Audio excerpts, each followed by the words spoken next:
ድሮኖች በትግራይ ፈነጩ። መከላከያ ሰብሮ ገባ።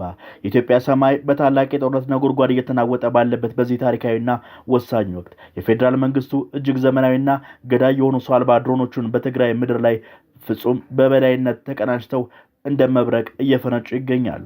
እነዚህ የቴክኖሎጂ አውሬዎች በጠላት ይዞታዎች ላይ የሰዓት እራት እያዘነቡባቸው ሲሆን በእንቅስቃሴ ላይ ባለው የህወሓት ታጣቂ ቡድን ላይም ከባድና ዳግም የማያንሰራራ ታሪካዊ ውድመትን እያስከተሉ ይገኛሉ።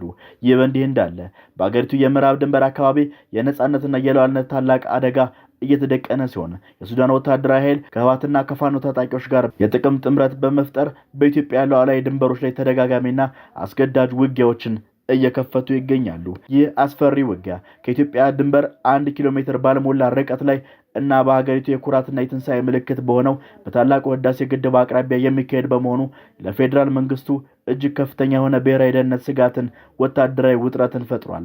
ይህ እንቅስቃሴ በወልቃይት በኩል ቆርጦ ለመግባት ያለመ ነውም ተብሏል።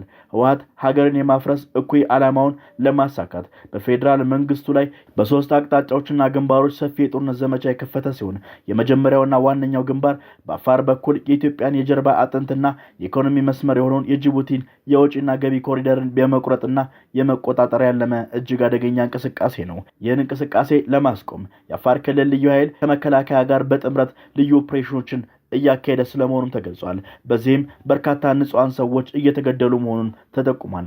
ሁለተኛው የጦር ግንባር በታሪካዊቷ የወሎ ራያና ዋግምራ በኩል የተከፈተ ሲሆን ሶስተኛው እና እጅግ አስፈሪው ግንባር ደግሞ በስትራቴጂካዊቷ ወልቃይትና በሱዳን መውጫ በኩል የተሰለፈው ታላቅ የጦር ኃይል ነው። በዚህ አሰቃቂ የጦርነት ቀጠና ውስጥ ወልቃይትን በእጅ ለማስገባት ይዞታውን ለማስከበር በፌዴራል መንግስቱና በህወሓት በኩል እጅግ ግዙፍ የሆኑ የጦር መካናይዝድ ሰራዊት፣ ታንኮችና ከባድ መሳሪያዎች ፊት ተደቅነው የሞት የሽረት ፍልሚያ ለማድረግ ትዕዛዝ ብቻ እየጠበቁ ይገኛሉ። የባስ ብሎም በሱዳን በኩል የሚገኘው አርሚ 7 የተሰኘው ልዩ የጦር ክፍለ ጦር በማንኛውም ሰዓት ወደ ውጊያ ለመቀላቀል በከፍተኛ ወታደራዊ ተጠንቀቅ አቋም ላይ መቆሙ እየተነገረ ይገኛል። በዚህ ውስብስብና ደም አፋሳሽ ቀጠናዊ የኃይል አሰላለፍ ውስጥ የጎረቤት ኤርትራ ወታደራዊ እጅና ስውር ተሳትፎ እጅግ ከፍተኛ ሆኖ ተገኝቷል። የጦርነቱ ማገዶ ለማሟላትና የሰው ኃይል እጥረትን ለመቅረፍ ሲባል በትግራይ ክልል በሚገኙ ከተሞችና ገጠራማ አካባቢዎች ላይ በርካታ ወጣቶች ለአስገዳጅ ወታደራዊ አፈሳና ግልጋሎት እየተገደዱ ወደ እሳቱ ወደ ጦር ግንባሩ እየተማገዱ ይገኛሉ።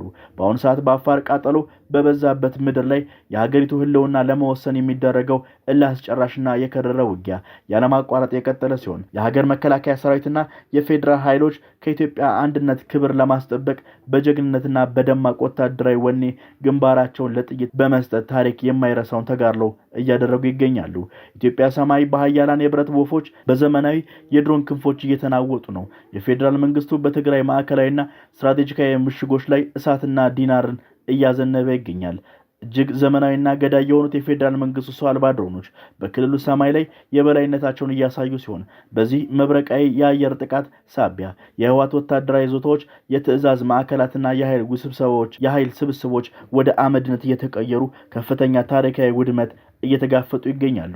ይህ በእንዲህ እንዳለ በምዕራብ ግንባር በኩል አዲስ ወታደራዊ ጥምረት ግንባር የተከሰተ ሲሆን በሱዳን ጦር የህወሓትና ከፋኖ ኃይሎች ጋር በጋራ በመሆን በኢትዮጵያ ሉዓላዊ ድንበሮች ላይ ተደጋጋሚና አስገራሚ ወረራዎችና ውጊያዎችን እያካሄደ ይገኛል። ይህ አደገኛ የሆነ ውጊያ ወደ ሀገሪቱ ድንበር እጅግ በጣም ተጠግቶ በአንዳንድ ስፍራዎች በ1 ኪሎ ሜትር ባነሰ ርቀት ላይ እንዲሁም በሀገሪቱ የትኩረትና የሉዓላዊነት ምልክት የሆነው ኢትዮጵያ ህዳሴ ግድብ አቅራቢያ የሚካሄድ በመሆኑ በአዲስ አበባው መንግስት ላይ ከፍተኛ የሆነ ብሔራዊ ስጋትና ወታደራዊ ውጥረትን ፈጥሯል።